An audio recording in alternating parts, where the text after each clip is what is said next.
Welcome to Advent of Tessellations 2025. My name is Madonna Yoder, and you're joining hundreds of folders around the world on this 25-day journey into the infinite world of repeating patterns folded from a single sheet of paper.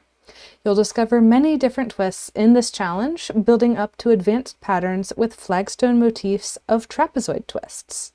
Welcome back to Advent of Tess. Today we're folding a pattern I designed named Crystallization that has the same pattern on the front and the back. It has a whole bunch of triangles and a whole bunch of rhombus twists. And these rhombus twists around the center is exactly the same as we've seen in the last 2 days, but it has more triangles before the rhombus twists repeat, and it uses much more of the paper. So as always, we're using a 24 division triangle grid on a hexagon. If you're not familiar with this grid, I definitely recommend going through the other videos in this series before folding this pattern.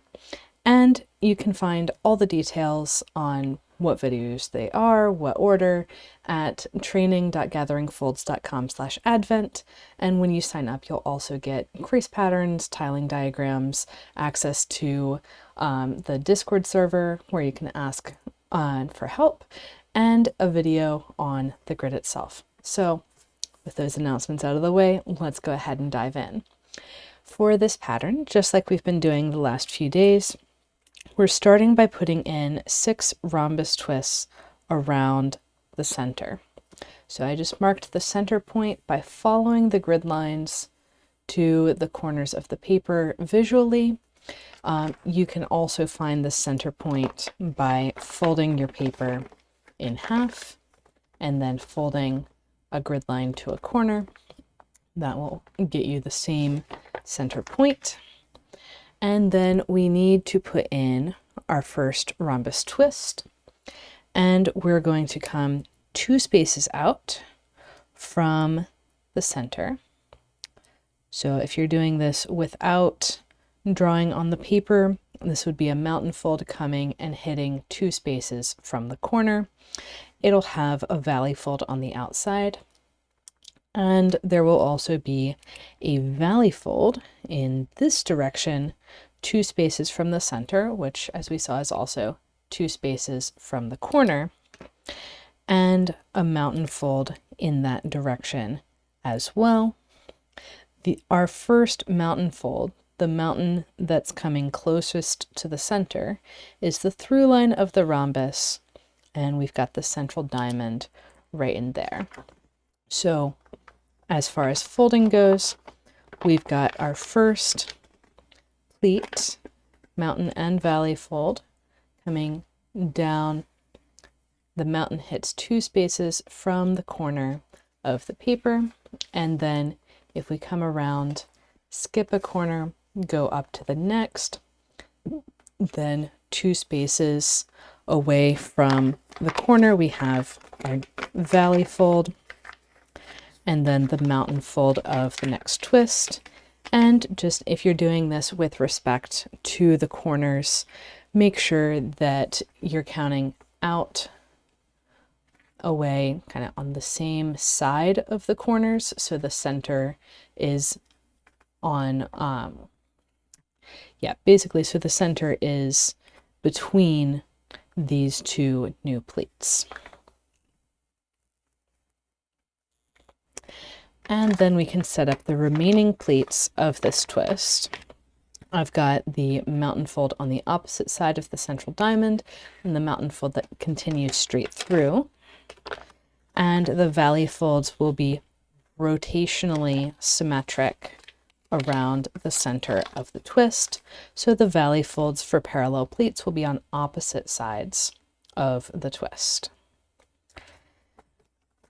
And once that's in place, we can go ahead and press to squash.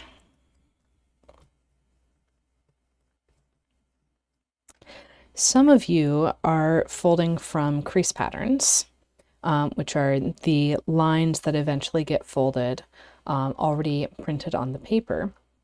And in these crease patterns, it can be a little bit confusing to see exactly what's going on, where you should stop, what's connected to what, which is why when you sign up, through training.gatheringfolds.com/advent and get the digital versions of the crease patterns and the tiling diagrams, they come with some annotations.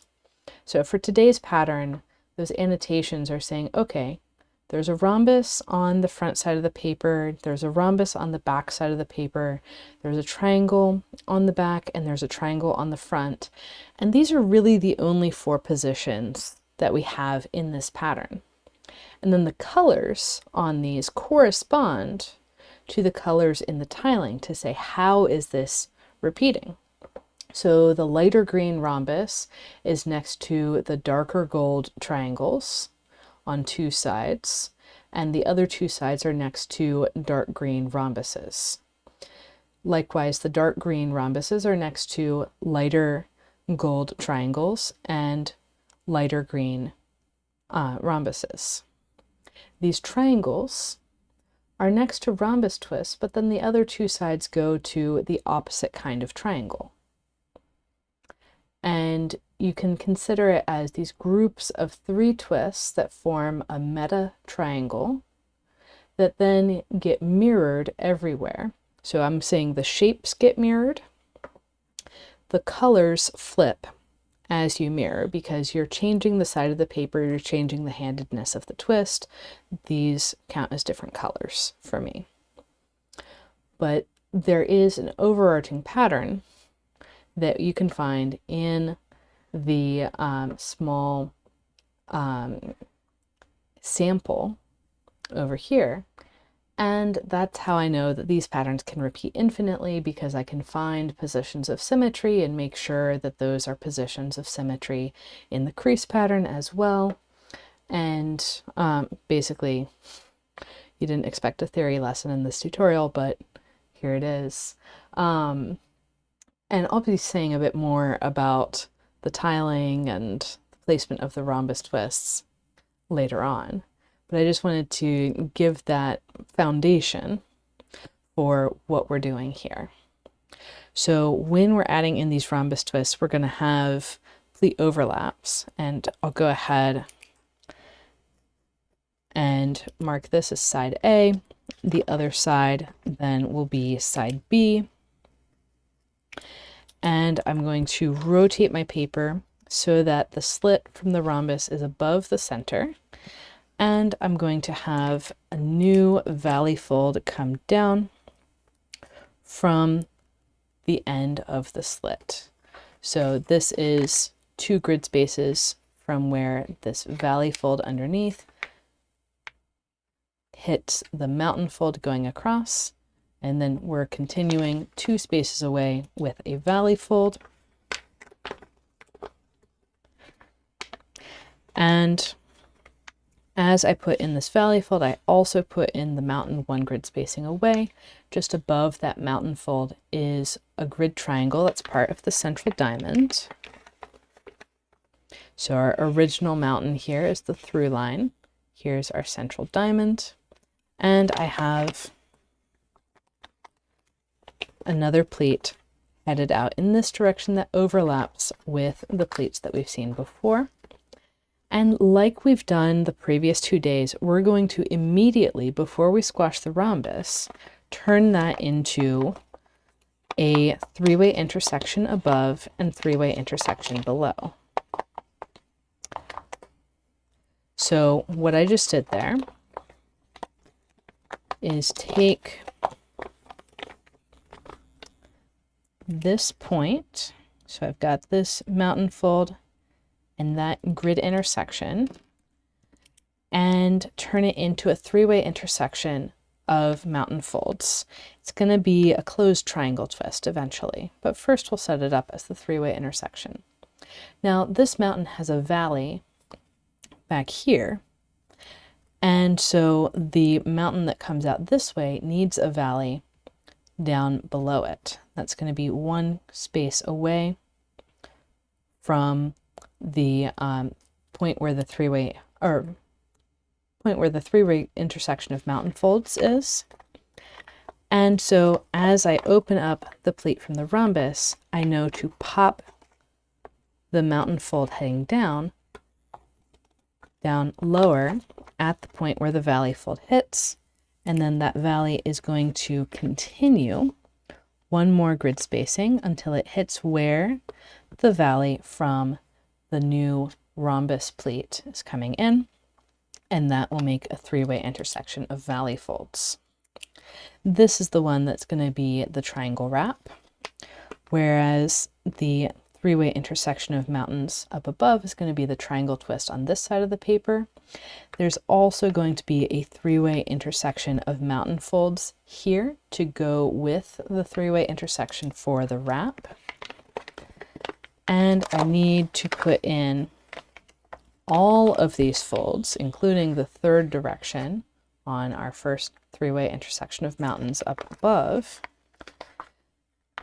Need all of those folds and the valley of this pleat in order for this to set up. Once that's in place, I can go ahead and press to squash the rhombus, and I will press to squash the triangle.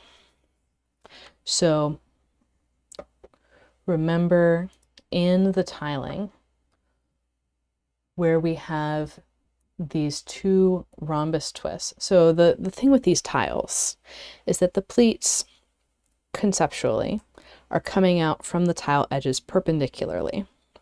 So we put in two rhombus twists, and then we had pleats coming out and crossing each other from those two rhombus twists.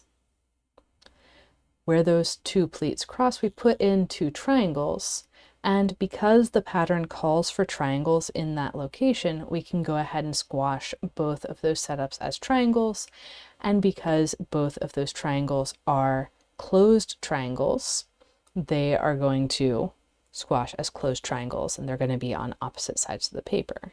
This is this C and D locations. So coming back in here, unlike the last 2 days, we are not just squashing a triangle on one side and leaving the other side as a three-way intersection. We are going to flip over and squash the second location as a triangle twist also. Then I'll rotate my paper. On this A side, I'm going to have the previous rhombus slit below the center, so I can find my new valley fold for the next rhombus twist, which has its through line on the already existing pleat. This causes a pleat overlap that we're going to immediately resolve with a three-way intersection below and a three-way intersection above. And I'm going to have my new valley fold in here pass one space back from the intersection of mountain folds. So this valley pops down. It continues one more grid spacing into here. We make the three-way intersection of valleys, and we have these two three-way intersections of mountains up on top.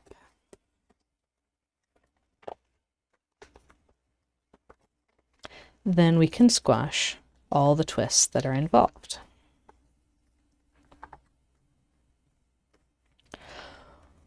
One of the cool things about this particular pattern is that you could add an extra space between all of the twists and it would still work out. I would recommend, if you do that, working on a 32 division grid, because with this spacing, with these twists, we're going to use the whole grid. Flipping back to the B side, I'll squash the triangle that I had wrapped. And then put in my next rhombus twist with the valley coming to the end of the previous rhombus slit.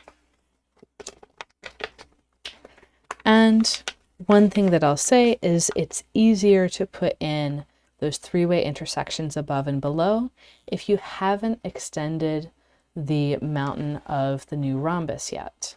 If you only extend that one spacing, well, then the valley is already naturally there.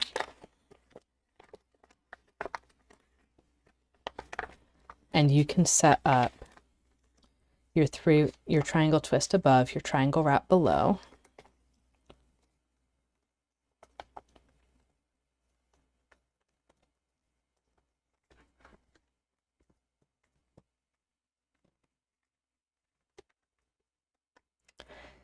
And then flip over and squash the remaining triangle.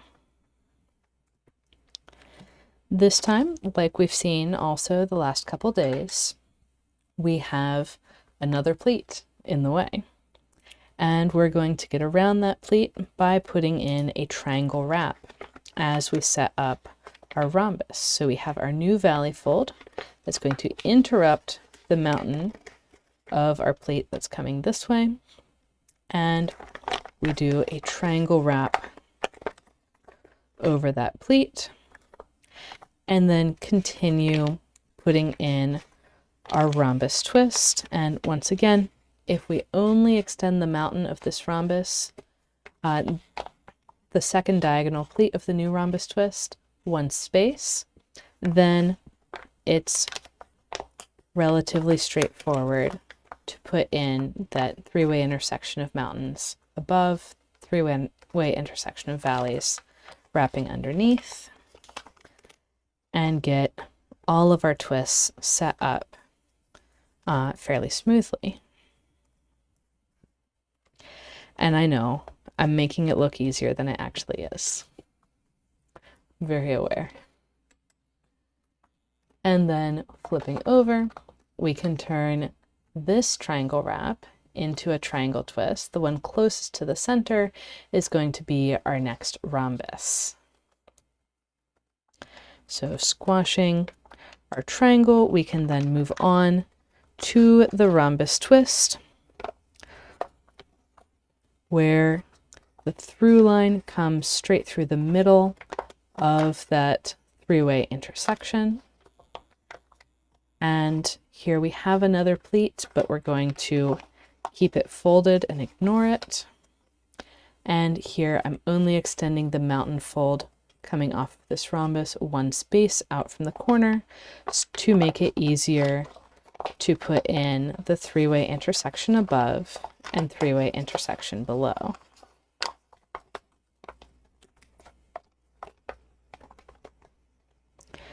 And we can press to squash.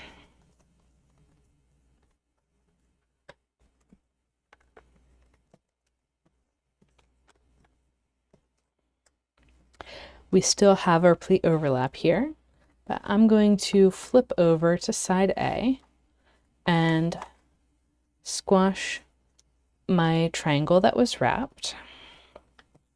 And then I have a similar arrangement that I'm used to looking at for setting up the three-way intersection above and three-way intersection below.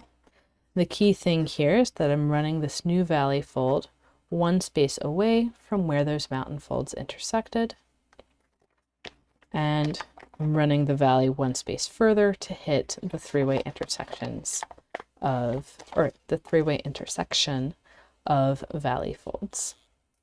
Then I can squash my triangle twist above and flip over and squash the triangle twist on the back.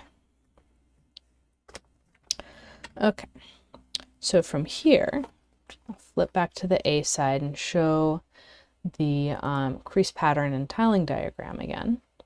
From here in the tiling diagram, it's fairly straightforward to see that when we've folded these 6 central rhombi and these pairs of triangles between them, we have an outline of our tiles that is smooth, where all the plates that are coming out from the edges of those tiles perpendicularly are not going to run into each other.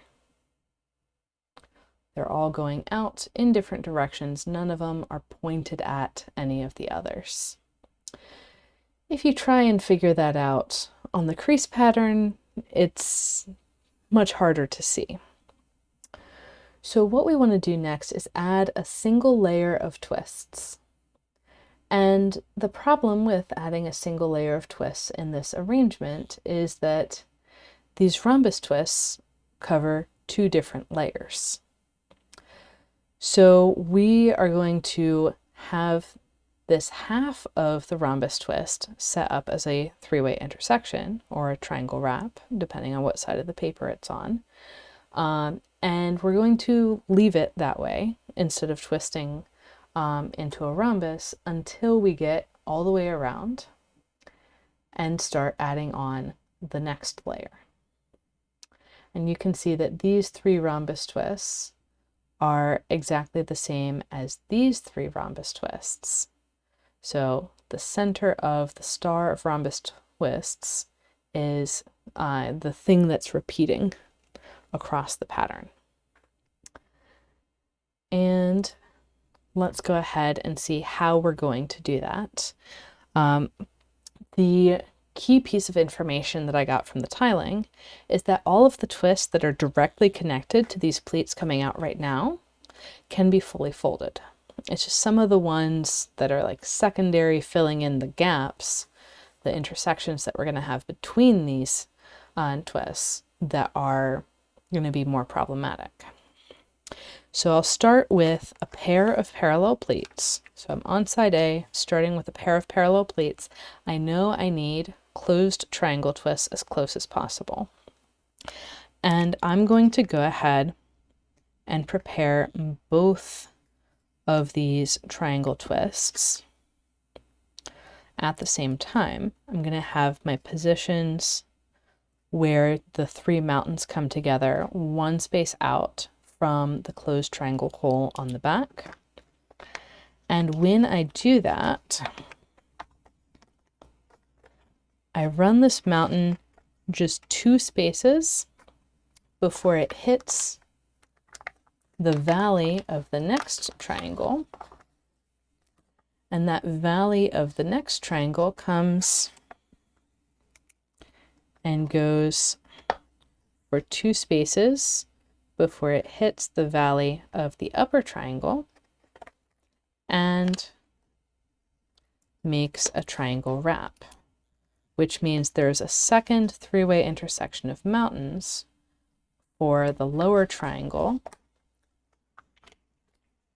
to comply with that wrap. And that's actually the three-way intersection, the triangle wrap, that will become a rhombus later. I'll go ahead and squash both of these two twists.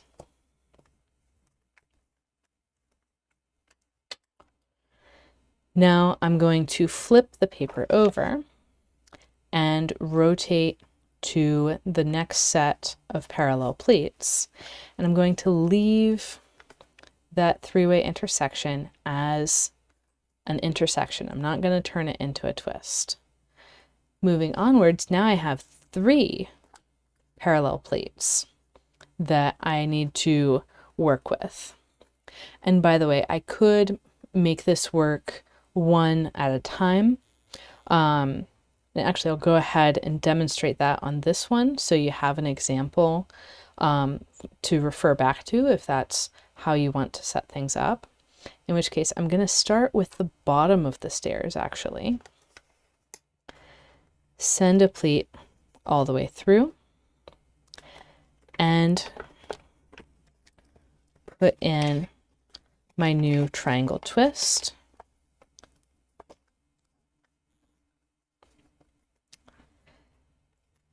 And make sure that my pleat overlap is staying on grid lines. And then for the middle twist, I'm going to open up my overlap,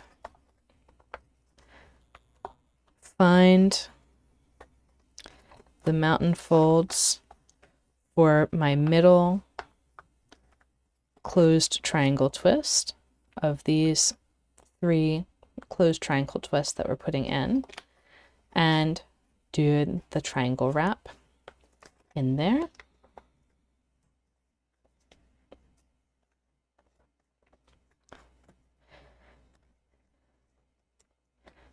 and that's the one that's going to be a rhombus eventually. And then I can continue and open up the final overlap, open this bottom pleat. And again, the three-way intersection of mountains is one space out from the closed triangle hole. And I'm going to need a triangle wrap to get that to all lay flat. And this one also is going to be squashed as a closed triangle twist. This triangle wrap, so when I flip over, the one on top will also be a closed triangle twist, so I can go ahead and squash that. But the second one that's kind of directly across from the center is not going to be a triangle twist. We're leaving that to be a rhombus twist later. Then I'll continue around to my next set of parallel pleats and turn those into closed triangle twists. And this time I'll work from the top and show how to set up all three of these twists with triangle wraps between them at the same time. So I'll start with the top, coming one space out from the closed triangle hole. I'll go ahead and mark that. And I can actually go ahead and mark the valley folds of my new twists. I'm going to set up the mountain fold of my first twist and extend it until it hits the valley fold of the second twist. Likewise, the second, I can set up and extend. I also want to, at this point, stabilize the triangle wrap. This part is still 3D. And then I'll repeat that step again, setting up the triangle twist and stabilizing the triangle wrap. And with all three of those in place, I can go ahead and press to squash each twist in turn.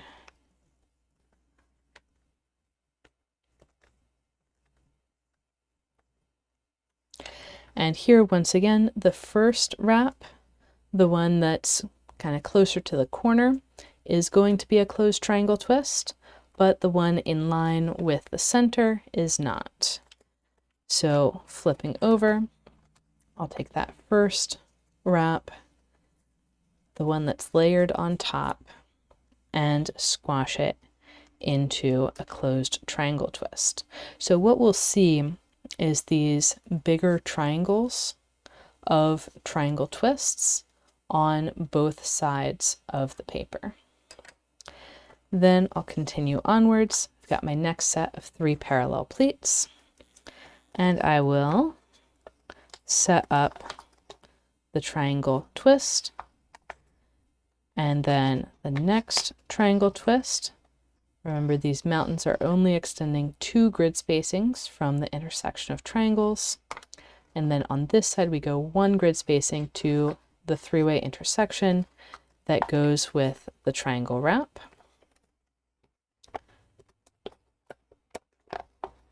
And then complete the triangle twist and wrap for the last pleat before squashing each of our 3 new triangle twists.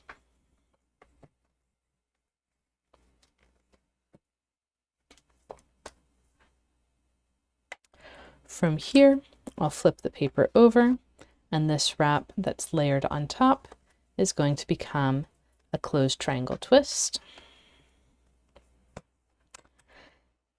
And we complete this group of triangles. That one waits for the next ring around the center to become a rhombus, and we move on to the next set of parallel pleats.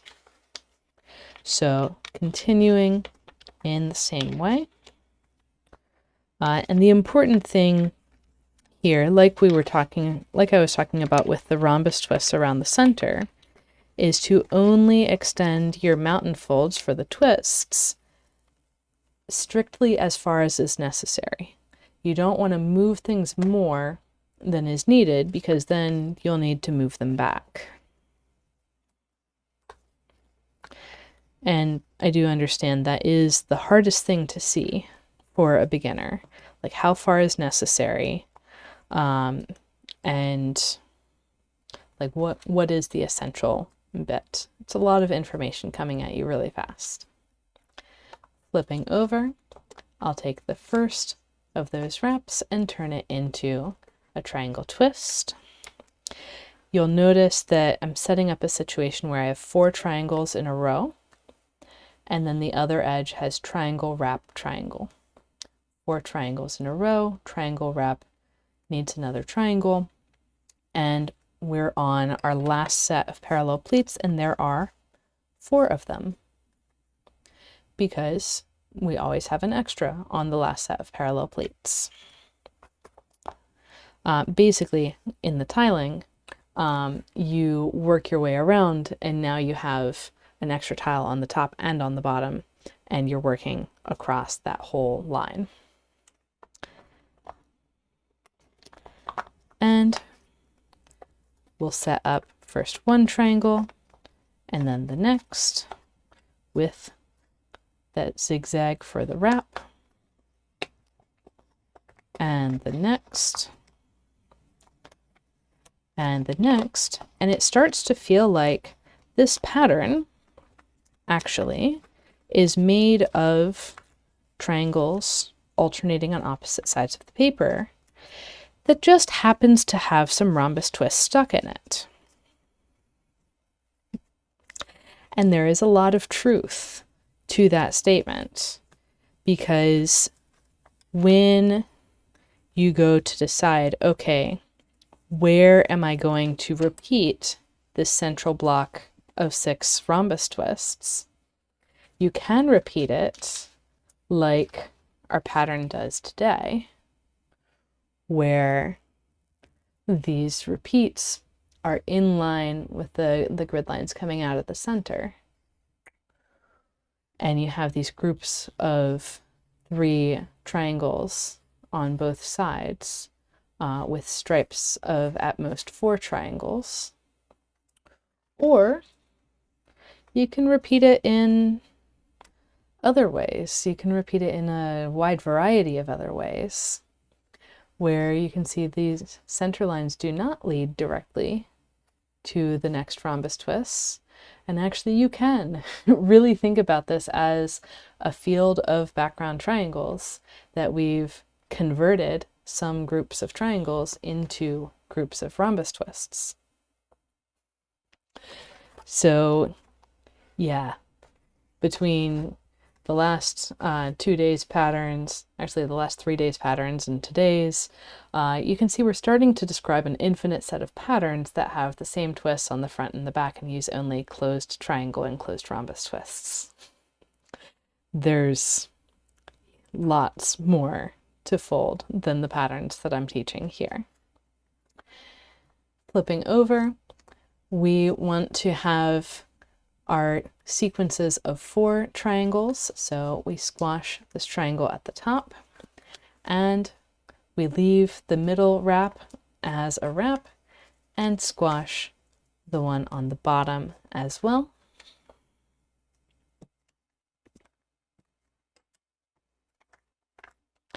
And so now we have no pleat overlaps. We have 6 places, 3 on this side, 3 on the other side, where we've left these wraps as placeholders for the next rhombus twists, and we're ready to move on to the next ring around the center.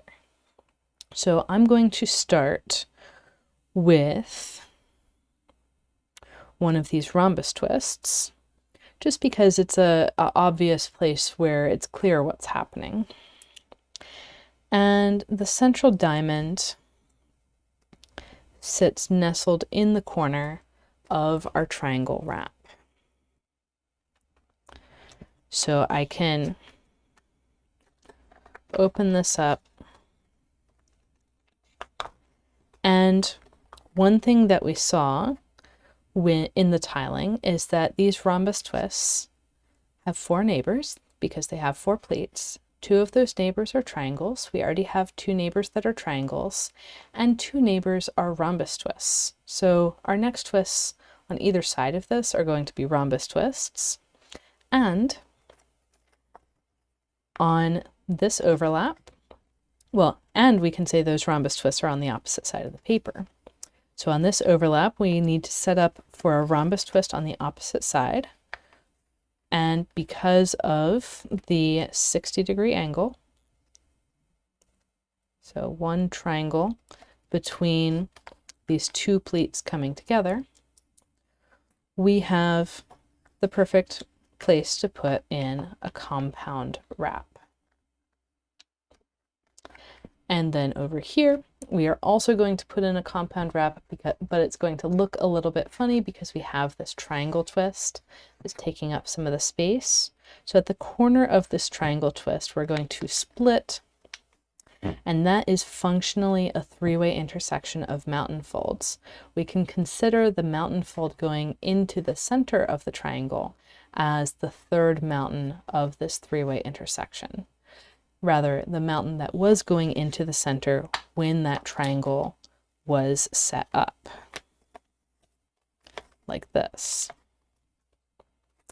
But that triangle is already squashed, and it can stay squashed, and we're going to go ahead and do our zigzag of folds down below it.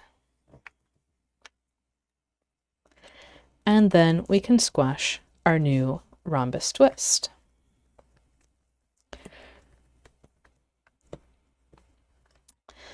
So anytime I'm adding layers around the center, adding layers around the center, there's a question whenever I reach a rhombus twist of, can I fold this rhombus in this layer around the center all the way or not?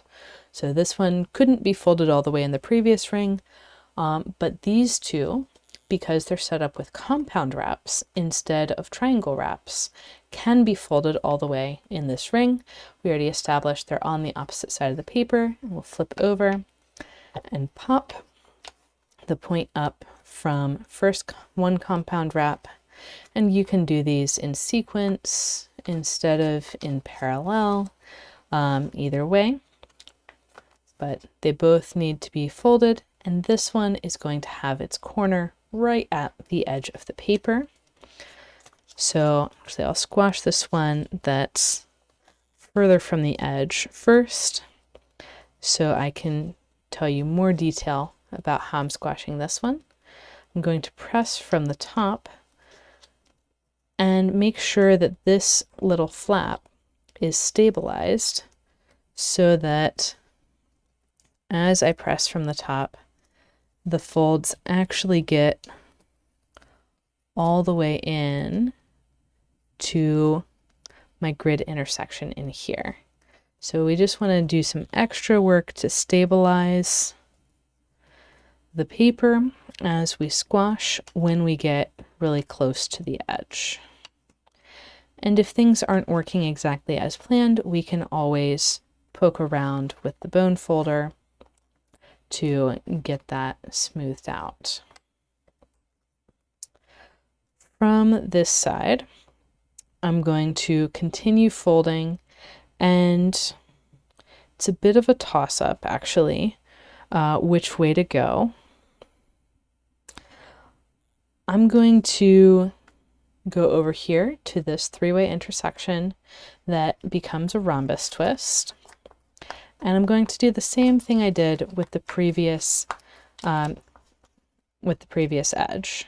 So I find where that rhombus twist needs to be, and then I put in compound wraps on both sides of the rhombus twist. And press to squash.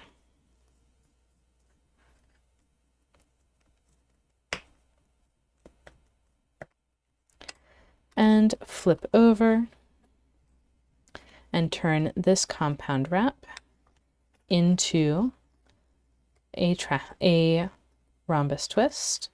Notice there's this other plate coming from one of the rhombi that we already folded that's hanging out really close to this rhombus. I'm going to go ahead and press to squash. This is my one that's coming right up to the edge. And then I'll deal with this overlap. So this overlap is going to end up with two triangle twists, one on this side, one on the other side. The one on this side is going to be centered at this point, one space out from the rhombus slit on the other side. So we'll have our three-way intersection of mountains there. And with that set up, our mountain fold is passing down under this existing rhombus twist. And we're going to do a triangle wrap where we tuck this edge under to let the paper lay flat on the back. And then we can press. Notice I'm pressing on that corner flap, particularly near where the valley fold is coming out to the edge there, to squash that triangle, and flip over and take this three-way intersection and turn it into a triangle twist. Notice that there is a valley fold right there, and we do not want to swing this whole paper out. We want to leave the mountain fold for the rhombus twist, leave the valley fold in there. That actually belongs to, I'm going to say it belongs to the rhombus twist. And then I'm going to press on top of that flap. So on top of that flap, keeping my fold in place in there, and stabilize everything. I'm particularly trying to stabilize these two corners first before spreading out to the corner that's right on the edge. That gets you the best results when you're folding super close to the edge. Now, there was another compound wrap that we hadn't dealt with yet. We're going to flip over to turn that compound wrap into a closed rhombus twist.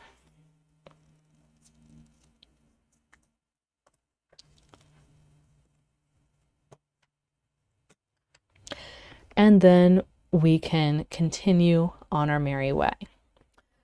So if I was working with a bigger grid, I would likely start actually with the triangle twists at the corners and then get into this rhombus twist a little later.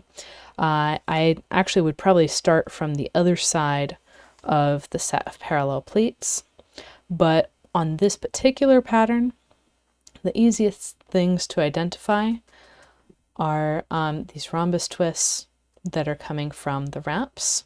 So that is where I will start. And I'm going to have, just like we did on the previous two edges, I'm going to have a compound wrap on either side of that.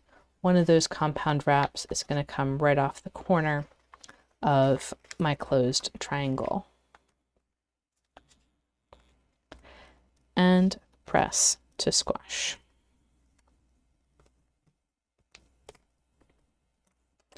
Then flipping over, I'll resolve those compound wraps into rhombus twists. Like we saw earlier, you can either do these one at a time or both at the same time. I'm just going to choose to do both at the same time because it's going to lead to less times that I have to flip the paper over. Probably.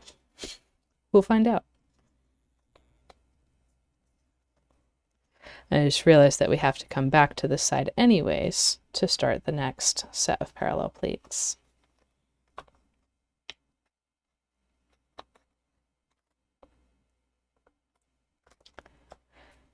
and press to squash. Again, folding close to the edge. It's a bit harder to get super precise corners, but you can also pinch in the air to get that fold more precise. And then we have this overlap, which again, if I had more grid, would be more of a pain, but since we're here, it doesn't make a huge difference. And I'm putting in my closed triangle twist centered on that point, one space out from where it passes under another pleat.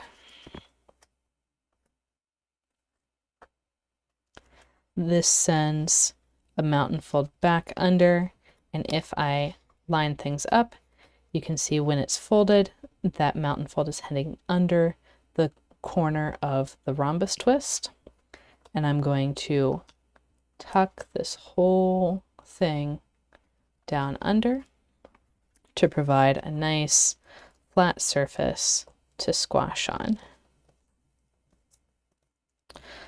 One of the reasons why my paper is squashing so nicely is because I'm using Skytone paper, which you can find on my store, gatheringfolds.com, including both rectangles and hexagons that are the exact size I'm folding on today.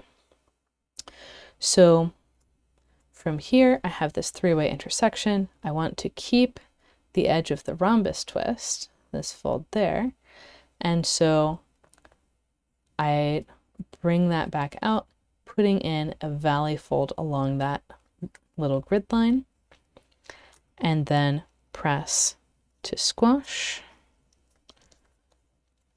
getting my corners that are furthest from the edge first before spreading the paper out into my third corner of the triangle.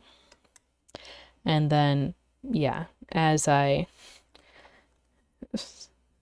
hinted at earlier, we do need to then flip the paper back over.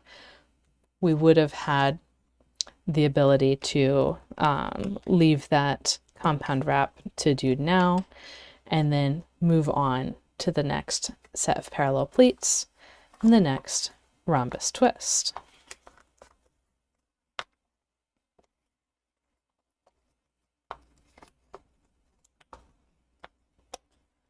And I'm moving a little bit faster through this one because we have seen the examples already on both sides of the paper of folding this rhombus twist with the compound wrap on either side.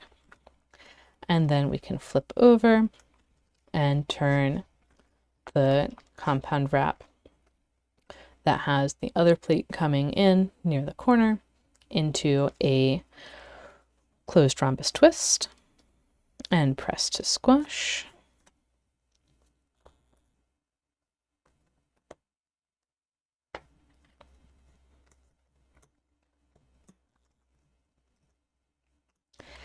And then we can take that pleat overlap and turn it into a triangle twist on this side, and a triangle wrap for now, but it's going to turn into a triangle twist on the other side, and press to squash.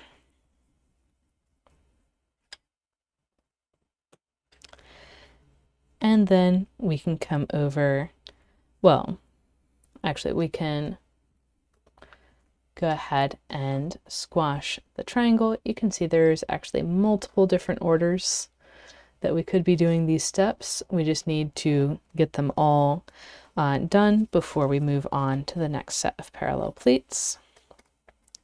One common pitfall at the edges is if the paper crumples up and doesn't want to go straight out to the corner, you can often use your bone folder to smooth that out some and pinch it more cleanly into place.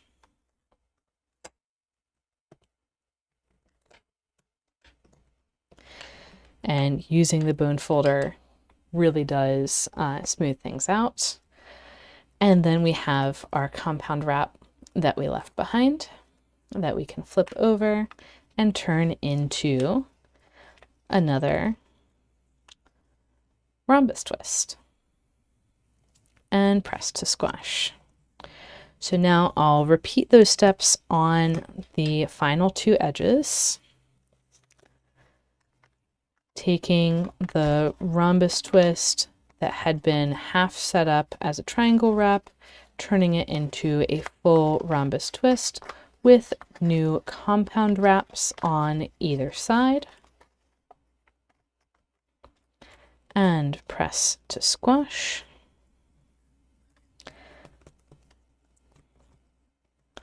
Then we flip over and turn one of those compound wraps into a rhombus twist.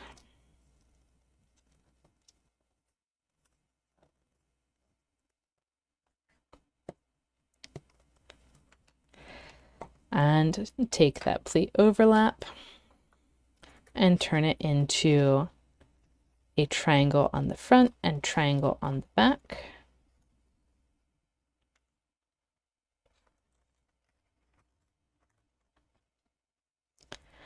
And press to squash.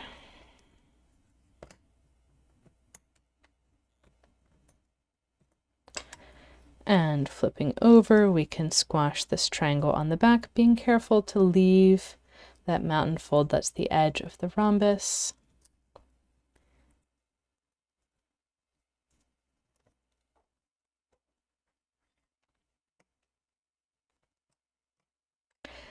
And continuing around, we have that compound wrap that we left from earlier that we can squash, or that we can set up into a closed rhombus and press to squash.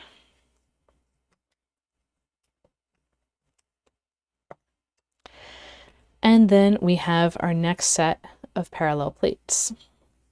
So this one, we could do the same thing as the previous sets of parallel plates, but here we have another rhombus out in the corner that's going to get a little bit in the way. So I'm going to choose actually to do this sequence the same way I would if I was folding on a bigger grid. So I'm going to come here to side A, I'm jumping down to the opposite side of the set of parallel pleats, and my first pleat is this one coming one space below the corner, and I'm going to put in a closed triangle twist with the intersection of mountain folds one space out from the corner. Well, this pleat doesn't go to that previous triangle, but it comes out from under the previous triangle. And so I'll set up my triangle twist here and press to squash.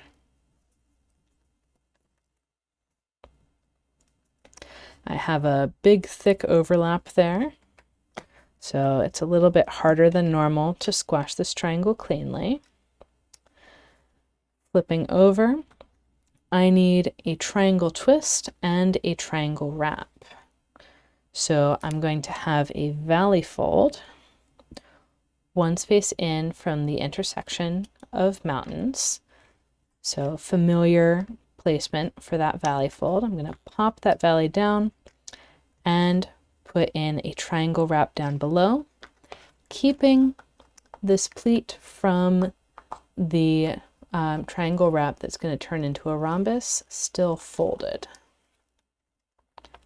And I'll have a triangle twist set up on top that I can then press to squash. The key thing here is that I'm making sure that the corner of the paper is staying stable and not flying out, not going anywhere weird.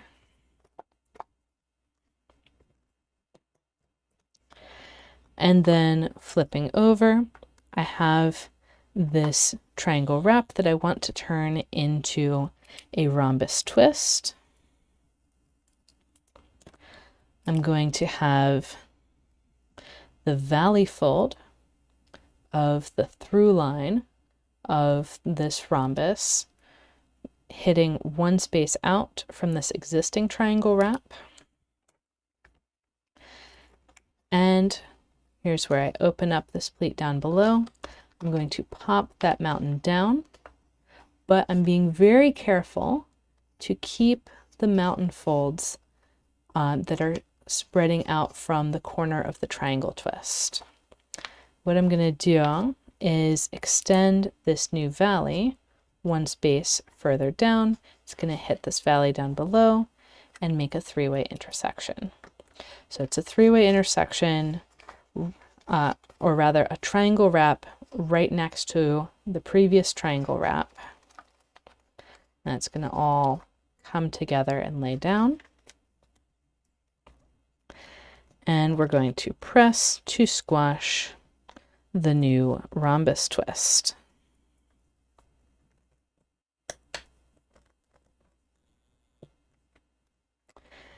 Flipping over. To get the next rhombus twist, I'm going to shift this mountain fold one space over and put the valley on the far side. Then I'm going to do a compound wrap on the next pleat overlap. Got that zigzag of both the mountains and the valleys. And press to squash.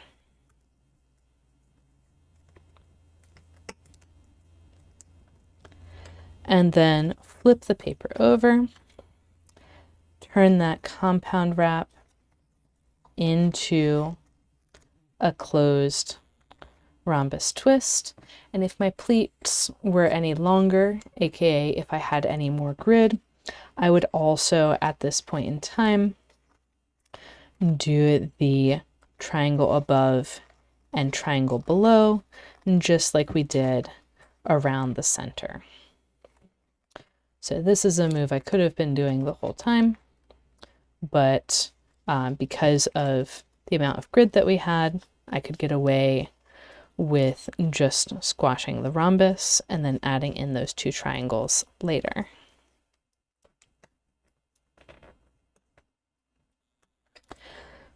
From here, I do need to squash this triangle twist.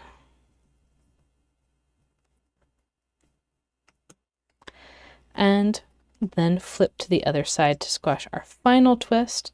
Again, remember to keep this edge of the rhombus twist in place and carefully squash this triangle near the edge of the paper. And there we have crystallization. So this is one of the longer tutorials for this year's Advent of Tess, but I think it's worth it. So we get all of these twists on the paper, and like I mentioned earlier, there are multiple ways to repeat this pattern. You can repeat it exactly as is, or you can shift around those repeats of the central rhombus twists and get slightly different things. Let me show you the backlighting. And both of those ways of repeating this pattern are in the Advent of Tess 2025 ebook. We've got those stars in the loops of rhombus twists, those hexagons, or they kind of look like circles almost, in between the triangles. And you can see that also in the patterns with more repeats. And one of the great things about these is they're the same on the back. So there's all kinds of ways to develop patterns using these twists. So I just want to mention the crease patterns with these ways to get more repeats can be found at gatheringfolds.com. at origamiusa.org and at origami-shop.com. And I also want to see the patterns that you folded. So make sure to tag me at Gathering Folds on Instagram or Facebook, wherever you post your photos, and show off what you folded. Use hashtag Advent of Tess or AOT25 to help other people find where to fold these patterns for themselves. And I'd love to see what you folded. As I mentioned earlier, there is a Discord server where you can ask for help, and you can get the invite to that when you're signed up through training.gatheringfolds.com/advent, which is also how you get the crease patterns and tiling diagrams and all the email reminders and all the other fun stuff that's happening around Advent of Tess. So happy folding, everyone, and see you for tomorrow's pattern, which actually should show is our first day with trapezoid twists. And you might say those don't look like trapezoids, they look like rhombus twists, but they've got that little extra leg, and so in tiling form they are indeed trapezoids. It's also our first day with the mixed up rhombus twists. So if you're not familiar with these twists already, I do recommend looking back at my video in November on how to fold each of the different twists used in Advent of Tess, so you can make yourself a little model to pull apart and put back together and see where all the lines go while you're folding these patterns with the more exotic twists. All right, happy folding, everyone, and see you tomorrow.